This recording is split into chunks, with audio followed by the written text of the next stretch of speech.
tracks, you prat. This is a track that I wrote. Well, I say I wrote with Sir Tim Rice. It was going to be with Sir Tim Rice. He was going to put lyrics to it.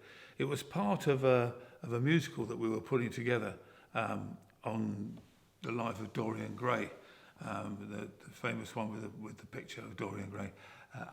We started putting music and everything together, and then for whatever reason, some really not very nice people in America decided that they were going to do Dorian Gray as well, which scuppered all of our financing, which was a great shame.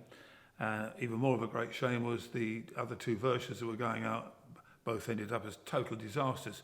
So we lost out. Anyway, that's by the by.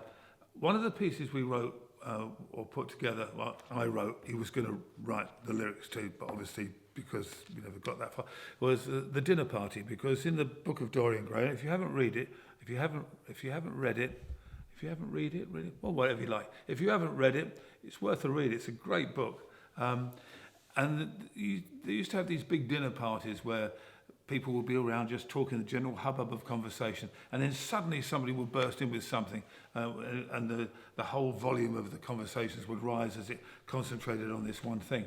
So I wrote this piece of music which hopefully musically does that. It has a sort of a running through theme that sort of steams away, and then suddenly it changes and goes full pelt as everybody comes in to discuss whatever it is that somebody shouted out, and then it goes back down again. Great guitar work from Dave Calhoun.